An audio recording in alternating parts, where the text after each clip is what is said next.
Hi everyone and welcome back to a new video. If you want to change the currency in Binance application and you don't know how to do it, watch this video till the end and you will find out. So to begin our video, all you need to do is to open Binance application on your device. Once you do so, the next thing you need to do is to tap on the Binance icon. Once you are here, you need to tap on the setting icon. So once you access to the settings, here you will find currency. So you need to tap on the currency, and from here you can choose the currency that you want to change it to.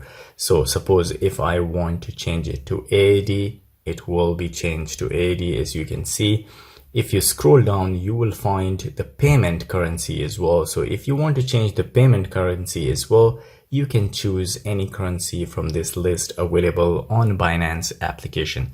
So guys, this is all it takes to change currency in Binance application. If you like the video, don't forget to subscribe. I will see you in the next video. Till then, take care.